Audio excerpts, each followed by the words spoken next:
Happy new year మరి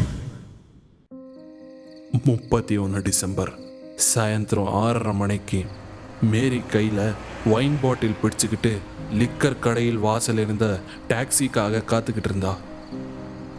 அவள் மூஞ்சியை பார்த்தா கண்டிப்பாக சொல்லலாம் அவளுக்காக வீட்டில் யாரோ காத்துக்கிட்டு இருக்காங்க. ஆனால் வருஷத்து கடைசி நாள் ஆனதுனால எல்லா டாக்ஸி ஆட்டோக்காரங்களும் அவங்க வீட்டுக்கு போக அவசரமாக இருந்தாங்க. 6:40 ஆயிடுச்சு. இன்னைக்கு ஒரு டாக்ஸி கூட கிடைக்கல. ஜுவல் ரொம்ப பசியோடு இருப்பா. மேரியோடைய நர்வஸ்னஸ் அதிகமாயிட்டே இருந்தது. அவள் தனியாக இருந்ததுனால அவள் ரோட் மேலே நடந்துக்கிட்டே போயிட்டா. குளிராக இருந்த காற்றுல மேரிக்கு நடுக்கம் உருவாச்சு. இந்த தடவை குளிர் போன வருடத்தை விட அதிகமாக இருக்கு. ஏதாவது டாக்ஸி இல்லை ஆட்டோ கிடைச்சா நல்லா இருக்கும். மேரி குளிர்லேருந்து தப்பித்து மெதுவாக முன்னாடி போயிட்டே இருந்தா. அப்போ அவ ஒரு சர்ச் முன்னாடி வந்து நின்னா. கலராக ஒளிபரப்பாயிட்டு இருந்த சர்ச் கீழே கப்புல்ஸை பார்த்து சோகமாக மூஞ்சியை வச்சுக்கிட்டு முன்னாடி போயிட்டே இருந்தா. அப்போ திடீர்னு எங்கேருந்தோ ஒரு டாக்ஸி அவ முன்னாடி வந்து நின்னுது. என்ன, உங்களுக்கு டாக்ஸி வேணுமா? ஆமாம் அண்ணா, நான் நொய்டா போகணும். மேரி நேரத்தை வீணாக்காம டாக்ஸியில் உட்காந்துக்கிட்டு தன்னோட வீட்டுக்கு புறப்பட்டான். டிரைவர் ரேர் மிரரின் உதவியால் மேரியோடைய சோகமான முகத்தை பார்த்தா. நீங்கள் ஏதாவது விஷயத்தை நினச்சி கவலைப்படுறீங்களா மேடம்? ஒன்றும் இல்லை அண்ணா, அப்படி ஒன்றும் இல்லை. நீங்கள் சீக்கிரமாக போங்க, ஏற்கனவே லேட் ஆயிடுச்சு. ஆமாம் மேடம், எல்லாரும் இன்னைக்கு சீக்கிரமாக கிளம்ப ஆரம்பிப்பாங்க. தினமும் சாயங்காலம் அவங்க குடும்பத்தோட நேரத்தை செலவழிப்பாங்க. உங்கள் வீட்டுக்காரங்க கூட உங்களுக்காக காத்திருப்பாங்க இல்லையா? அட மேடம், இந்த ஊரில் எனக்கே நேரம் இல்லை, இதில் எங்கே குடும்பம்? நான் தனியாக தான் இருக்கேன். நீங்கள்? நானும் தனியாக தான் இருக்கேன். உங்கள் ஹஸ்பண்ட்? டிரைவருடைய வார்த்தையை கேட்டு மேரி சில நேரத்துக்கு அமைதியாகி போயிட்டா. அப்போ அவளுடைய பார்வை ரியர் வியூ மிரர் மேலே விழுந்துச்சு. டிரைவர் ஏதோ பதிலை எதிர்பார்த்துக்கிட்டு அவங்கள பார்த்துட்டே இருப்பாங்க. அவ இப்போ என் கூட இல்லை. ஓஹோ, எனக்கு புரிஞ்சிடுச்சு. உங்களுக்கு டிவோர்ஸ் ஆச்சுல்ல? அண்ணா, நீங்கள் வாயை மூடிட்டு டிரைவ் பண்ணால் நல்லா இருக்கும். என் பர்சனல் லைஃப்பை பற்றி நீங்கள் ரொம்ப தெரிஞ்சுக்க வேண்டிய அவசியம் இல்லை. மேரி கோபமாக இருந்ததை பார்த்து டிரைவர் அமைதி அடைஞ்சது. இப்போ சில நிமிஷத்துல அவங்க வீட்டுக்கு போய் சேருவாங்க. மேரி டாக்ஸியிலிருந்து கீழே இறங்கி அவசரத்துல காசை தேட ஆரம்பிச்சா. அவளுக்கு வீட்டுக்கு போக ரொம்ப அவசரம். அப்போ டிரைவர் ஒரு அழகான சிரிப்போட அவளை பார்த்தான்.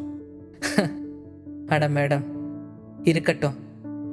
இது இந்த வருஷத்து கடைசி சாயங்காலம், எனக்கும் இது கடைசி ஷிஃப்ட். இருக்கட்டும், பரவாயில்ல. டிரைவருடைய ஆறுதலை பார்த்து மேரியோடைய கோபம் அமைதி அடைஞ்சுது. அப்போ அந்த டிரைவர் தம் பக்கத்தில் இருந்த கிஃப்டை எடுத்து மேரி கையில் கொடுத்து என்ன சொல்லுவான்னா, மேரி, ஹாப்பி நியூ இயர்.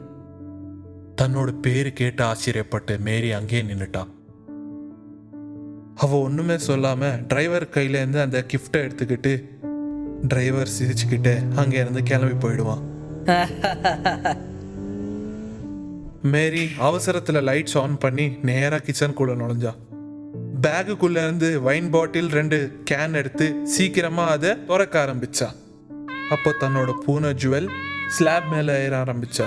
நேரா அந்த கேன்ல இருந்ததை சாப்பிட ஆரம்பிச்சா. Happy new year jewel. Mary அந்த 2 கிளாஸ் வைன் பாட்டில் மட்டும் அந்த பாக்ஸை எடுத்துக்கிட்டு நேரா ஹால்குள்ள போனான். அங்க தன்னோட புருஷன் ஜோசஃபோட போட்டோ இருந்துச்சு.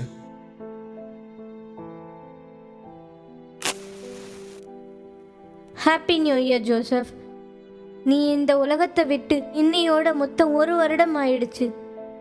நான் அன்னைக்கு உன்னோட பேச்சு கேட்டிருந்தா இன்னைக்கு நம்ம சேர்ந்து இருக்கலாம். போன வருஷம் குடி போதையில தன்னோட புருஷன் வண்டி ஓட்டுனதுல 2 பேருக்கும் ஆக்சிடென்ட் ஆயிடுச்சு. அதில் தன்னோட புருஷன் ஜோசஃபோட உயிர் பிரிஞ்சிடுச்சு. எனக்கு இந்த புது வருடத்தில் விரக்தி வந்துடுச்சு. இந்த வைனை உனக்காக தான் வாங்கிட்டு வந்தேன். நீ என் கூட இருந்தா நல்லா இருந்திருக்கும். தன்னோட புருஷனோட போட்டோவை பார்த்து பழைய ஞாபகங்களை ஞாபகப்படுத்திக்கிட்டா. தன்னோட வலியை போக்கிக்க ஒரே ஒரு முறையில் எல்லா சரக்கையும் குடிச்சிட்டா. அப்போ தன்னோட பார்வை தான் பக்கத்தில் இருந்த பாக்ஸ் மேலே விழுந்துச்சு. இந்த பாக்ஸ், இதை பற்றி மறந்துட்டேன். ஜோசப், அந்த டிரைவர் வித்தியாசமானவன். பணமும் வாங்கல, நியூ இயர் விஷ் சொல்லிட்டு காணாமலேயே போயிட்டான். ஆனா இதுல என்னதான் இருக்கு? பாக்ஸில் என்ன இருக்கு, இதுக்குள்ள என்ன இருக்குன்னு தெரிஞ்சுக்க ஆர்வத்தில் அவன் அந்த பாக்ஸை ஓப்பன் பண்ணான். அப்போ தன்னோட ஜன்னல் கிட்ட ஏதோ சத்தம் கேட்க ஆரம்பிச்சது. இந்த காக்கா எங்க இருந்து வந்தது?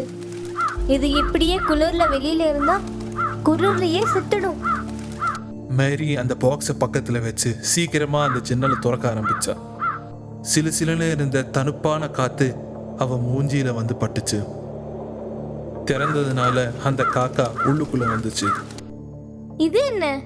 மேரி அந்த கார்டை படிச்சா. அதுல என்ன எழுதப்பட்டதுன்னா, இந்த மோதிரத்தை போட்டுக்கிறவங்களோட 2 ஆசைகள் நிறைவேறப்படும். நல்லா யோசிச்சு கேளு. இது என்ன பைத்தியக்காரத்தனம்? இந்த மாதிரி மோதிரத்தை போட்டுக்கிட்டா எத்தனை பேர் வாழ்க்கையே மாறிடும். மேரி அந்த மோதிரத்தை உள்ளுக்குள்ள வச்சு திரும்பவும் வைன் குடிக்க ஆரம்பிச்சா. நேரம் கடந்துடுச்சு. மேரி ஜோசஃபோட போட்டோவை பார்த்து பேச ஆரம்பிச்சா. ஜோசப், நீ இல்லாம ஒரு வருஷத்தை எப்படி கடந்தேன்னு அது எனக்கு மட்டும்தான் தெரியும். இந்த வருடத்தின் கடைசி ராத்திரி ஒரே ஒரு தடவை உன் கூட பேச முடிஞ்சா. அதெல்லாம் சொல்லிக்கிட்டு அவ அழுக ஆரம்பிச்சா. அப்போதான் அந்த காக்கா தன்னுடைய ரெக்கைகளை நல்லா விரிச்சு அடிச்சு சத்தப்படுத்த ஆரம்பிச்சிருச்சு. மேரிக்கு பக்கத்துல இருந்த மோதிரத்துக்கு முன்னாடி வந்து நின்னுக்கிட்டா. நிஜமாவே இந்த மோதிரம் கோரிக்கையை பூர்த்தி பண்ணுமா? தான் புருஷன் இல்லாததை நினைச்சு அவரை எப்படியாவது மீட்டு கொண்டு வரலாம்னு அந்த மோதிரத்தை எடுத்து போட்டுக்கிட்டா. தன்னோட கண்களை மூடிக்கிட்டு ஜோசப் போட்டோ முன்னாடி உட்காந்து என்ன சொல்லுவான்னா, என்னோட கோரிக்கை, நான் ஒரு தடவை ஜோசஃபோட பேச முடியும். அப்படி சொன்னதுமே அந்த மோதிரம் தான் விரலுக்குள்ள வந்துடுச்சு. அடுத்த நொடியில ஜோசஃபோட படத்துல இருந்து குரல் கேட்க ஆரம்பிச்சிருச்சு. மேரி, நீ அழறத நிறுத்து. ஜோசப், என்ன நிஜமா நீதானா? ஆமாம் மேரி, நான் தான். நான் உன்னுடைய வார்த்தைகள் எல்லாம் கேட்டுட்டு இருந்தேன். ஆனதை நினச்சி அதை பற்றி கவலைப்பட வேண்டிய அவசியம் இல்லை. புதிய வாழ்க்கையை தொடங்க ஆரம்பி. என்ன நடந்ததோ அது ஏன் தப்பு தானே? நான் உன்னுடைய பேச்சை கேட்டிருந்தா நீ என் கூட இருந்திருப்ப. நான் இப்போவும் உன் கூடையே இருக்கேன். ஆனா ஜோசப், நான் நினைக்கிறேன் நீ திரும்பி வந்துடு. நான் உன் போட்டோ கூட வாழ விரும்பல. அப்படி சொல்லிட்டு மேரி அழ ஆரம்பிச்சா. ஆனா ஜோசப் படத்துல இருந்து எந்த பதிலுமே வரல. ஜோசப், ஜோசப், ஏன் ஒண்ணுமே பேச மாட்டேங்கிற? Come back. நீ திரும்ப வந்துடு. நீ திரும்ப வந்துடு ஜோசப். மேரி ஜோசஃபோட வார்த்தையை கேட்டு சந்தோஷமா இருந்தா, கூடவே துக்கமாகவும் இருந்தா. அந்த மோதிரம் தன்னுடைய முதல் ஆசையை நிறைவேற்றிடுச்சுன்னு அவளுக்கு புரிஞ்சிடுச்சு. இப்போ அவகிட்ட ஒரே ஒரு ஆசை மட்டும்தான் இருந்துச்சு. அப்போ அந்த காக்கா திரும்பவும் சத்தமா கத்த ஆரம்பிச்சிச்சு. ரெக்கைகள் அடிச்சுக்கிட்டு அங்கே இங்கே பறக்க ஆரம்பிச்சுது. மேரிக்கு ஒண்ணுமே புரியல. இதுக்குள்ள ஜுவல் அந்த காக்காயை பிடிக்க ஆரம்பிச்சது.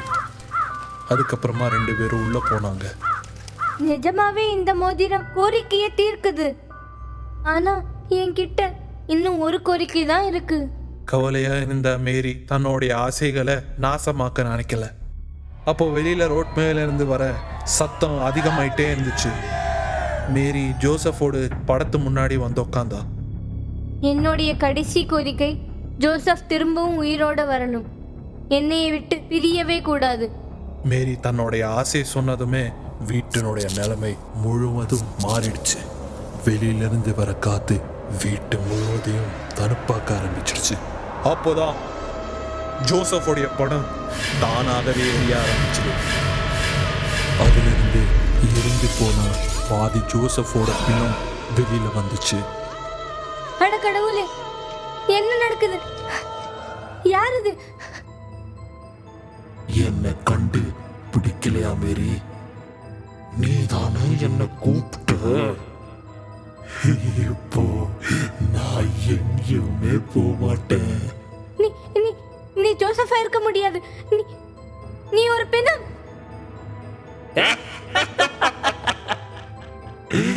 இல்ல மேரி, என்ன கொஞ்சம் கவனமா பாரு. நான் உன்னுடைய ஜோசப் தான். நான் அவனே தான். உன்னுடைய முட்டாள்தனத்தால சாகப்பட்டிருக்கேன். ஆனா நான் இப்போ திரும்பி வந்துட்டேன். இனி எப்பவுமே உன்னை விட்டுட்டு போக மாட்டேன். அப்படி சொல்லிட்டு ஜோசப் தன்னோட வாய்க்குள்ள இருந்து சூடான நெருப்பு கங்குல வெளியில கொட்டிக்கிட்டு நேரா மேரி மேல பாய போனான். மேரிக்கு தெரிஞ்சிடுச்சு, அவளுடைய தவறான வார்த்தைகளால தான் ஜோசப் இன்னொரு ரூபம் எடுத்து இங்க வந்திருக்கான். இல்ல, நீ பிணம். நீ நான் காதலிச்ச ஜோசப் இல்ல. நான் அதே ஜோசப் மேரி. நான் தான் உன்னை காதல் பண்ணவன். பிறகு கல்யாணம் பண்ணிக்கிட்டோம். ஆனா உன்னுடைய முட்டாள்தனத்தால நான் சாகப்பட்டிருக்கேன். ஆனா நான் எங்கேயுமே போக மாட்டேன். என் நேரமும் உன் கூடயே இருப்பேன்.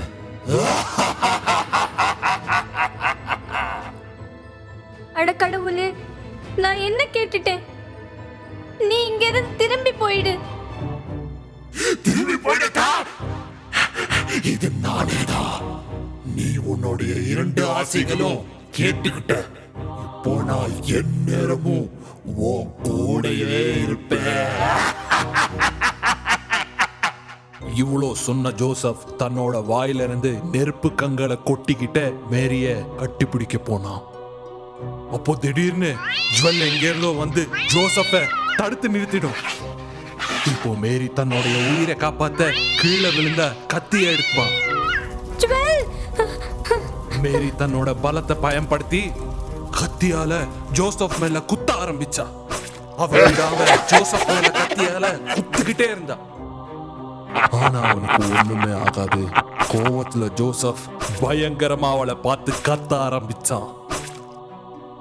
மேரி, மேரி, மேரி! நீ எவ்வளவு முயற்சி பண்ணாலும் என்னால திரும்பி போகவே முடியாது. இது உன்னோட கடைசி ஆசை. இப்போ நான் எப்பவுமே உன் கூடவே இருப்பேன். ஹாப்பி நியூ இயர் மேரி.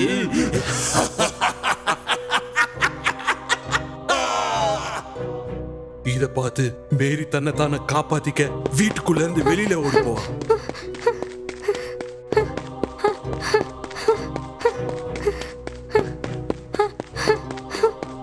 மேரி தன்னோட உயிரை காப்பாத்திக்க ஓடிக்கிட்டே போனான். அப்போ அவளுக்கு உதவி பண்ண அங்க யாருமே இல்ல. அப்போதான் அவளோட கால் ஒரு கல்ல பட்டு கீழே விழுவா. தன் கையில இருந்த கத்தி மேல அவ விழுந்துடுவா.